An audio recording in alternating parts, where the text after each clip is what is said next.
Meus irmãos queridos, toda vez que você vai numa igreja, pelo menos nessa igreja, eu posso garantir a você que você vai ouvir falar de Jesus Cristo.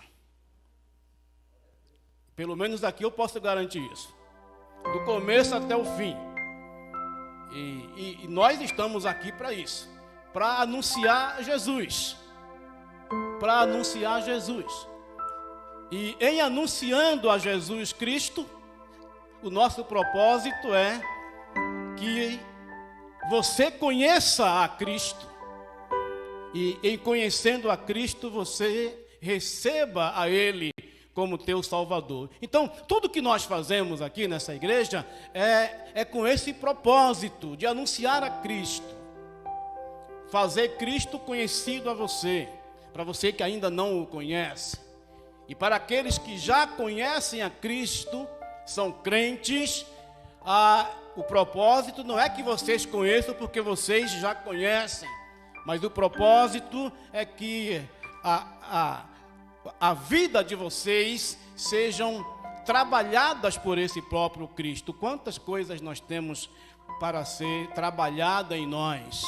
E a palavra de Cristo é quem vai fazer isso no teu coração. É essa palavra que vai mexer com você, que vai fazer você pensar, né? Que vai fazer você avaliar. E quem sabe, né? Cada domingo que você vem aqui, você tem que sair um pouco melhor do que você entrou, né? Mais disposto, mais querendo mais de Cristo, renovando os seus propósitos.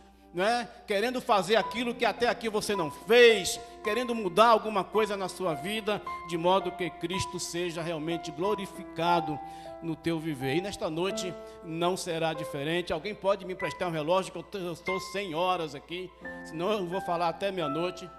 Filho, gere ali uma frase, filho. O que está fazendo aí? Está regulando? Tá bom? Jesus veio para 2 pontos. Graças, hermano. Isso aqui funciona? Isso. Made in Paraguai, mas funciona. Está escrito em espanhol. La garantia soy yo. Muito bem. Entendeu, filho? Beleza. Gera aí. Meus irmãos, nesta noite eu quero fazer você lembrar de algo que você já sabe. Aliás, pregar o conteúdo da Bíblia, a Bíblia é uma só, né? E nós já trabalhando com a Bíblia há tanto tempo, e vocês que conhecem a palavra de Deus, certamente que tudo que nós falamos você já ouviu em algum lugar, ou já sabe, enfim. Mas o Senhor conhece a necessidade de cada coração. E às vezes algo que você já sabe, já ouviu, mas hoje você vai ouvir e vai fazer na tua vida a diferença. Amém? Assim seja. Muito bem. Jesus veio quero lembrar você algumas coisas para as quais Jesus veio. Como eu disse, o propósito aqui é anunciar Jesus. E eu estava pensando esses dias sobre Jesus Cristo e algumas falas de Jesus. Conversava aqui recentemente com o irmão Guilherme aqui, né? E nós conversávamos sobre isso. As falas de Jesus, falas às vezes curtas, pequenas falas, e que destroçava o coração, arrebentava com todas as defesas, arrebentava com todas as incredulidades que o homem tinha no seu coração. Pequenas falas de Jesus que arrebentava, né? Destruía todas as defesas, e aí o homem não tinha jeito, né? Se dava conta de quem ele era mesmo. Podia até não tomar nenhuma resolução na sua vida. Podia até continuar a vida como ele estava, né? Mas de uma coisa é certa. Ele saía da presença de Jesus consciente de quem ele era, né? E que precisava da graça salvadora e redentora de Jesus Cristo. Então, eu separei aqui, já alguns dias atrás, que eu venho fazendo essa coleção de textos, algumas falas de Jesus que deixava muito claro a transparência, como Jesus tinha consciência, plena consciência da missão dele, daquilo que ele veio fazer. E em muitas falas ele revela esse entendimento, essa clareza com a qual ele encarava aquilo para o qual ele veio, para o qual ele nasceu. Aí eu fiz aqui algumas coletâneas, eu separei 8, né? 8 dessas falas. Certamente não vou hoje falar sobre as 8 dessas falas, mas pelo menos umas 3 dessas falas eu quero trazer aos irmãos aqui nesta noite. Então, filho meu, você vai me ajudar aí na exposição, certo? Cada tópico que eu for falar, você vai acrescentando ali, certo? Coloca um número 1, um parêntese, tá certo? Vamos ver se você vai entender a mensagem. Assim ele vai entendendo a mensagem, né? Muito bem, queridos. A primeira fala que eu quero destacar aqui de Jesus e a clareza que ele tinha com relação àquilo para o qual ele veio, nós encontramos no Evangelho de Mateus, capítulo 18. Aí você pode abrir aí a sua Bíblia, capítulo 18 de Mateus.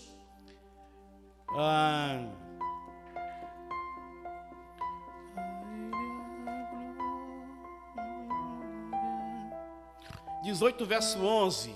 Mateus 18, verso 11.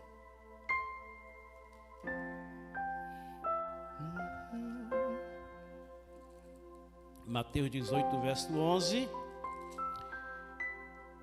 Vamos ver aqui a clareza com que Jesus tinha com relação à sua missão entre os homens, o seu papel, aquilo para o qual ele foi designado pelo Pai.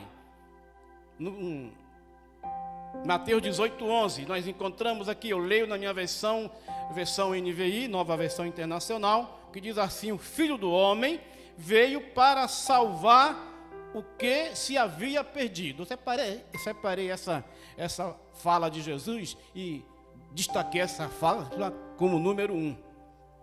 Número 1. Ele veio salvar o que se havia perdido, a plena consciência que Jesus tinha disso. Os beneficiados pela vinda de Jesus era esse grupo de pessoas que, na verdade, toda a humanidade se encontrava dentro deste grupo. Não havia ninguém que pudesse dizer assim: eu estou fora desse grupo. Nenhum ser humano estava fora desse grupo. Que grupo é esse? Como é que se chama esse grupo? Aqueles que se havia perdido. Ou seja, aqueles que estavam manchados ou maculados pelo pecado. Jesus veio em prol desses, e ele sabia disso, e ele mesmo declara isso: o Filho do Homem veio para salvar a esses, o que se havia perdido. O que se havia perdido significa que houve um tempo em que esse não estava perdido, mas algo aconteceu e que esse que não estava perdido se perdeu. E vocês sabem exatamente do que eu estou falando, vocês conhecem a história lá do Éden. Jesus veio para salvar o que se havia perdido. Salvar como? Como é que se salva alguém que está perdido? Alguém que se perdeu? Como é que se salva? Indo ao encontro. Indo ao encontro. E dizendo: olha, você está perdido, eu estou aqui para resgatá-lo. Eu estou aqui para mostrar o caminho. Salvar alguém que está perdido é dessa forma. Quem quer salvar alguém que está perdido, ou que se perdeu, vai ao encontro do perdido, e quando chega ao perdido, diz: ó, perdido, você está perdido. Ah, eu sou aquele que pode te salvar. Eu vim aqui para resolver o teu problema. Você está perdido e eu vim aqui para salvar você. Por isso que Jesus mesmo declara, né, que Ele é o caminho, a verdade e a vida, e ninguém será encontrado se não for por Ele. Jesus veio e Ele tinha essa consciência desse papel dele, salvar aquele que se havia perdido. E todo ser humano se encontra dentro deste grupo, até que Jesus o encontra, até que ele se rende a essa busca de Jesus e permite-se, deixa ser salvo por esse Cristo. Eu estava lendo essa semana algumas coisas a respeito de dogmas da Igreja Católica Romana, né, dos católicos romanos. De vez em quando eu gosto de dar uma lida para me atualizar. E o dogma da Imaculada Conceição, né,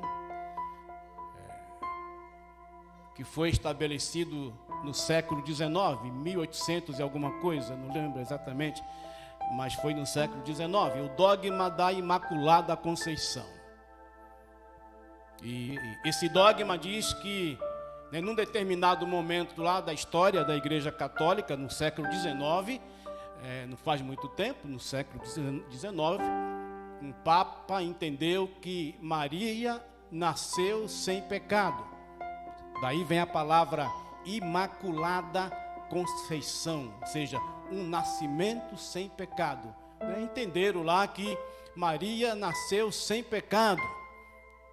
Então Maria seria o único ser humano da história da humanidade que nasceu sem pecado. Por isso que se chama Imaculada Conceição, né? Então isso é algo totalmente errado. Não existe e nunca existiu e jamais existirá um ser humano que possa, como é que diz, ser encontrado como alguém imaculado, ou seja, sem ter herdado a mancha do pecado.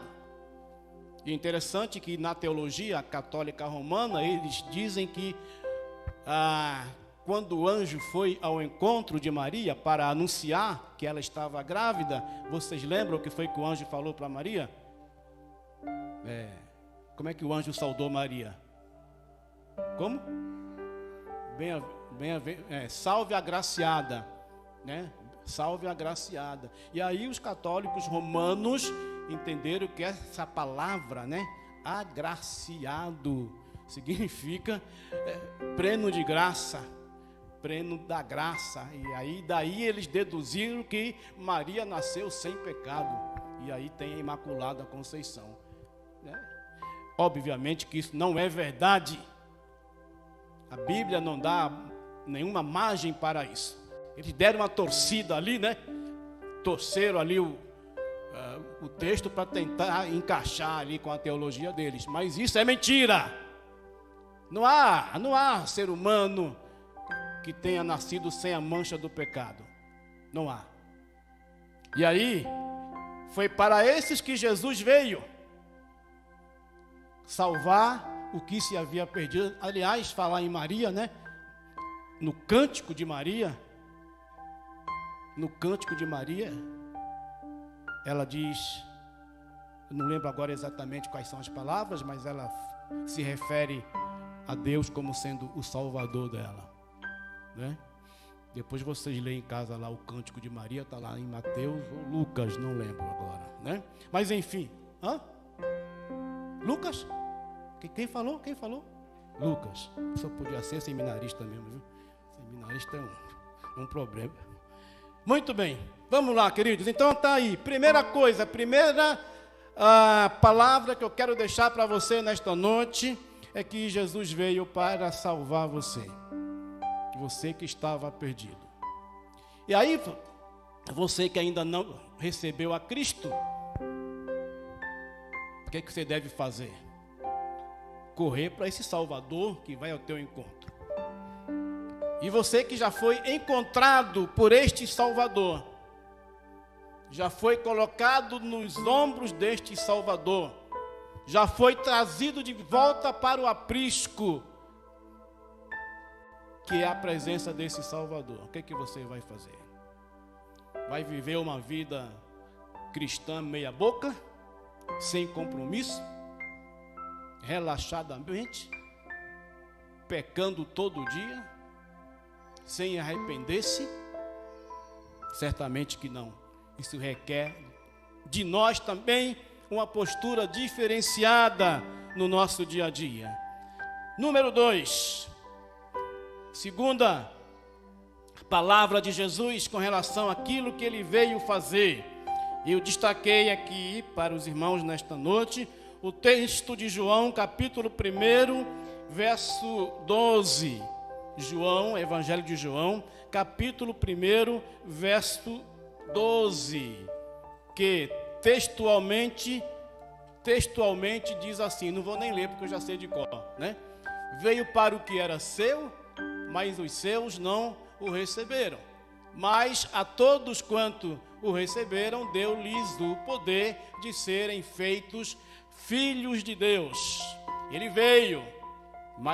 Mais uma vez você encontra aí a expressão da vinda de Jesus. Então, resumindo tudo que nós vimos aí, neste verso, vou resumir para o meu filho colocar ali na... Não, filho, não precisa colocar o texto, não. Só vou resumir para você escrever lá o segundo tópico desse sermão. Estamos construindo agora, viu? Veio para que homens se tornassem filhos de Deus. Para que Jesus veio? Veio para salvar o que se havia perdido. 2, veio para que homens se tornassem filhos de Deus. Numa ação maravilhosa, que certamente foge ao nosso entendimento, mas de uma forma maravilhosa e sobrenatural, Jesus ele veio para fazer com que esses mesmos homens que se havia perdido, agora esses mesmos homens, pelo intermédio de Jesus Cristo, podem tornar-se filhos de Deus. Jesus colocando essa possibilidade diante daquele homem pecador, perdido. Agora esse homem perdido, pecador perdido, esse mesmo homem, ele é encontrado por Cristo e diante dele é colocada a possibilidade de se tornar filho de Deus. Que coisa espetacular Jesus veio fazer. Ele diz: a todo aquele que receber, mas a todos quantos o receberem. Todos quanto o receberem. Receber a Cristo. O que é receber a Cristo, pastor? Como é que eu posso entender esse negócio de receber a Cristo? E eu coloquei aqui algumas frases que podem ajudar você a entender o que é esse receber a Cristo, porque é a proposta que Jesus faz. Jesus faz essa proposta para esse homem pecador, para esse que se havia perdido. Ora, esse que se havia perdido, agora recebe de Jesus Cristo essa proposta. Olha, eu tenho o poder de tornar você filho de Deus. O que você acha, homem? Até ontem você estava perdido, até agora você estava perdido. Sem esperança, sem salvação, destinado ao inferno. Pouca gente fala Fala de inferno, né? Inferno está fora de moda, né? Falar de inferno, né? Mas esse homem perdido, que eu falei lá no começo, para o qual Jesus veio buscar e salvar o que se havia perdido, perdido significa indo para o inferno, perdição eterna. Creia você ou não, eu não sei muita coisa do inferno, mas eu sei que é terrível. As poucas vezes que a Bíblia fala do inferno, usando várias palavras em grego, né? Eu não vou entrar nesse detalhe agora, mas temos pelo menos aí umas 5 palavras em grego que Jesus usou quando fala do inferno. Mas todas essas palavras, elas remetem para uma situação de sofrimento indizível. Então é isso.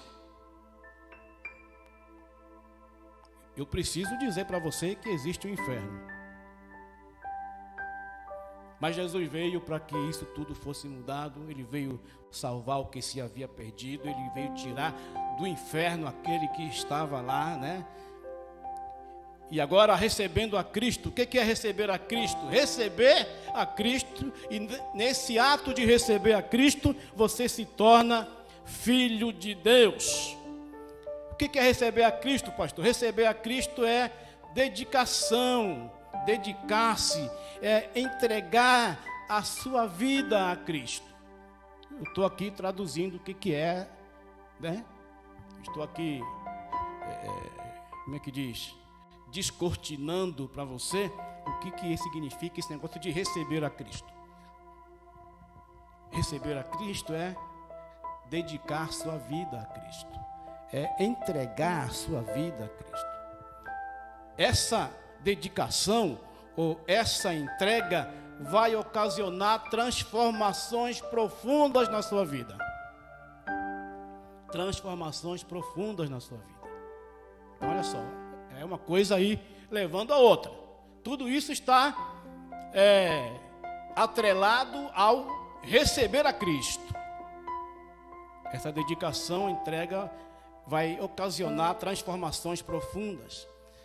Receber a Cristo é renunciar à velha vida e participar de uma nova vida. Renunciar à velha vida e ato contínuo, uma vez renunciando à velha vida, você então passa a ser participante de uma nova vida. O que o apóstolo Paulo chama isso de viver em...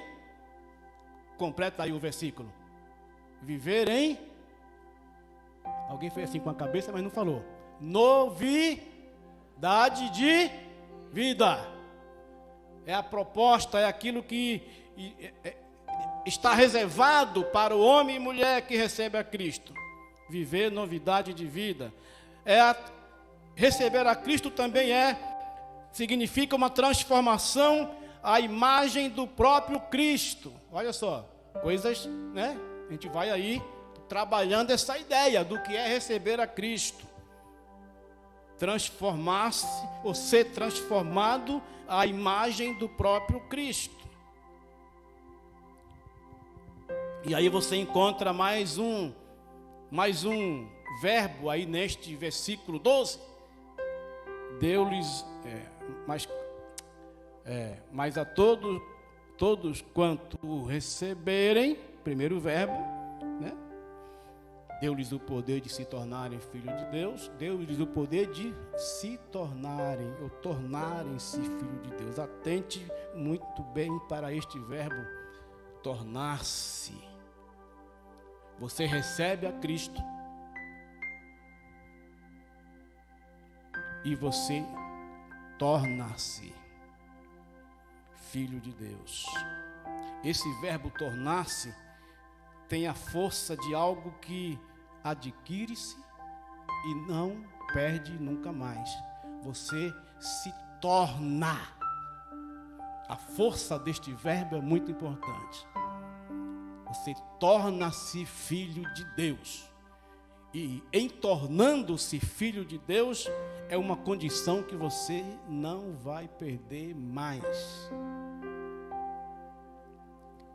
Tudo isso é o que Cristo veio fazer. Eu acho que vou ter que parar aqui no número 2, porque já é 8:55 aqui no relógio do meu amigo, se tiver certo, né? Acho que ele adiantou o relógio antes de me entregar, né? Mas, queridos, olha só, eu queria me deter um pouco aqui nessa palavra do tornar-se, não é? A força que tem esse verbo, indicando que é uma condição que você não perde.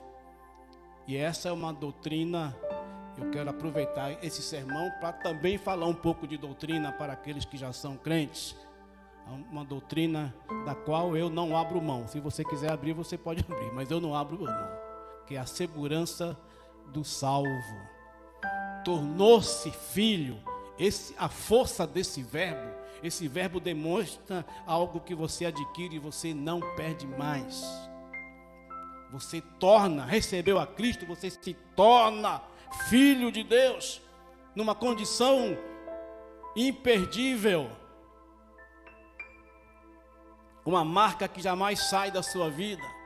Uma propriedade que Deus adquiriu através de Cristo. Quando você recebe a Cristo, você é uma aquisição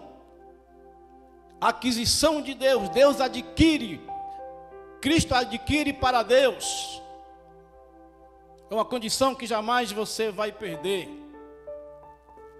Eu tenho que dizer isso porque mesmo entre nós, né, batistas, há ainda pessoas que ficam assim ainda quando fala disso, mas será que eu posso deixar de ser salvo, né? Será que eu sou salvo hoje e amanhã eu não posso ser mais? Será que eu posso perder essa condição de ser filho? Eu quero um sermão é para pregar o evangelho, mas também é para ensinar, tá certo? Então, se agarre nisso. Tornou-se filho, é filho. Não perde mais essa condição de filho.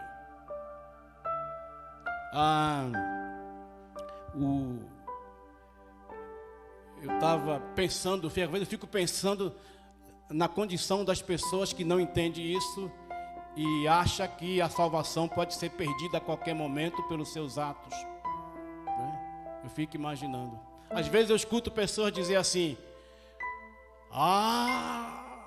quando Cristo voltar, quem não tiver preparado, eu tenho que estar preparado quando Jesus voltar. E as pessoas falam isso dizendo o seguinte: no dia que Jesus voltar, ou no dia que eu for ao encontro de Jesus, nesse dia eu tenho que estar preparado. Né? Eu fico imaginando isso porque eu fico assim imaginando essas pessoas assim. Quando uma pessoa dessa levanta de manhã, deve ser assustador. Levanta de manhã, se dá conta que ainda está aqui. Não fui arrebatado, Jesus não voltou. Mais um dia que eu vou ter que lutar para permanecer salvo. Ai, meu Deus, será que no final do dia eu estarei salvo? Mais um dia que eu tenho que lutar. Então é um entendimento distorcido, né? É uma mistura de graça e ao mesmo tempo merecimento. Eu ganhei pela graça, mas eu tenho que sustentar isso pelos meus méritos. Eu ganhei de graça, mas se eu não merecer, eu perco. Então você entra pela graça, mas tem que permanecer pelas obras. O negócio é meio complicado, né? Então eu estava pensando, a Marinalva, acho que a Marinalva ganhou a bolsa de estudo, né, Marinalva? Na faculdade, né? Marinalva ganhou uma bolsa de estudo, de graça. Ela vai estudar de graça. Ok, ganhou pela graça. Mas ela tem que sustentar essa bolsa pelos seus méritos. Não é, Marinalva? Você tem que tirar uma nota lá, não sei quanto é, mas você tem que manter uma nota ali até o final do curso, né? Senão você perde. Senão perde. Né? Então, muita gente entende que a salvação é mais ou menos por aí, né? Ganhei de graça, ganhei pela graça, mas eu tenho que sustentar esse negócio aí, né? Então, o que eu faço, a minha conduta de vida, a minha busca pela santidade, não é para sustentar a minha salvação. A minha busca pela santidade é porque eu sou um salvo. E na condição de salvo, todo o desejo do meu coração vai ser agradar ao meu Senhor. Todas as minhas vontades, eu dedico tudo a esse Senhor. Eu quero ser santo, eu quero rejeitar o pecado, eu quero cada dia mais matar a minha carne, mas tudo isso eu faço não para garantir a minha salvação, porque ela já foi conquistada, eu já sou um filho de Deus. Eu faço isso porque eu sou um salvo. É o meu desejo natural a partir de agora. Eu nasci de novo. João 3, né? Eu nasci de novo. Eu fui gerado novamente. E agora gerado não pela carne, mas pelo Espírito. E agora, sendo essa nova criatura, agora é diferente. Agora eu quero agradar esse Deus. Eu quero ser santo. Cada dia mais perto do Senhor. Eu vou lutar todos os dias, sim, pela minha santidade. E se eu pecar, e se eu cair, eu vou pedir perdão, eu quero continuar, e vai ser uma luta tremenda, assim, até o final da minha carreira, assim, até o final da minha vida, vai ser essa luta, vai ser esse combate todos os dias. Mas eu vou fazer isso porque eu sou um salvo, e quero agradar aquele que me salvou. É algo natural, dessa nova criatura, desse novo ser, não é verdade? O Denis, quando era jovenzinho, ganhou lá um desconto no Adélia, né, Denis? Eu nunca esqueço disso. Ganhou um desconto de 40% no Adélia, para estudar no Adélia. Mas tinha que tirar 7. Adivinha se o Denis conseguiu manter o... Não conseguiu, né? No primeiro mês ele já perdeu o desconto e eu tive que pagar a totalidade, né? Ele ganhou pela graça, mas não soube manter, né? Não soube manter, não lutou para manter e perdeu. Mas a salvação não é assim, queridos. Eu sei que esse tema é um tema um tanto quanto, para alguns, né? Para mim não, mas para alguns é um tema um tanto quanto questionado. Eu entendo isso, porque eu também lutei muito tempo para entender isso. Eu também lutei muito tempo para entender isso, né? Então, assim, não tem ex-filho. E filho é filho, acabou, não tem como, né? Sendo mal é filho. Muito bem, meu irmão, boa lembrança, né? Então, meus queridos, eu falei que eu tinha separado aqui 8 falas de Jesus, né? Falei só 2 hoje, mas eu tenho certeza que essas 2 falas tocou no teu coração, amém? E em outra oportunidade nós continuamos a falar sobre isso, mas eu tenho certeza que você que está aqui nesta noite, você entendeu o recado de Deus. Jesus veio para salvar o que se havia perdido. E Jesus veio para que homens, pecadores, por intermédio dele, se tornassem filhos de Deus. Com todas essas implicações que eu acabei de dizer agora aqui. E para concluir esse sermão desta noite, eu quero lembrar do que está escrito em João 7,37, que é um convite de Jesus. Um convite de Jesus. Esse mesmo Jesus que com muita clareza declara o motivo da sua vinda. Eu vim para isso, eu vim para isso. Esse mesmo Jesus faz um convite. Se alguém tem sede, venha a mim e beba. Simplesmente isso. Convite. Jesus também faz vários convites, né? A gente podia fazer um sermão também, separando as falas de Jesus, nas quais ele expressa convites, né? Também dá um bom sermão, tem muito material para isso. Mas esse convite que Jesus faz, eu lembro desse convite agora para encerrar esta mensagem. Jesus veio para salvar o que se havia perdido. Jesus veio para que homens pecadores se tornassem filhos de Deus. E ele convida: se alguém tem sede, venha a mim e beba. Convite de Jesus. Ele se oferece, ele se dá, e ao mesmo tempo ele convida. Ele convida. Não precisava nem convidar, né? Porque mesmo se ele não convidasse, eu ia, né? Sabendo que ele veio buscar a mim, pecador, sabendo que se eu recebê-lo, ele tem o poder de me tornar filho de Deus. Sabendo disso, ele não tinha nem que me convidar, eu já ia, né? Eu já ia. Falei: Jesus, estou aqui. Mas ele ainda me convida, dizendo: vem a mim, vem. Você tem sede? Venha. Você tem sede de vida? Você tem sede de paz? Você tem sede de um lar estruturado? Você tem sede de quê? De equilíbrio espiritual, de equilíbrio emocional? Qual é a tua sede? Você tem sede de vida plena? Você tem sede, seja lá qual for a tua sede, Jesus diz: você que tem sede, vem a mim. Vem a mim, porque aqui você vai saciar a tua sede, seja ela qual for. Jesus faz esse convite. E nós estamos aqui pregando o Evangelho e levando até você esse convite de Jesus.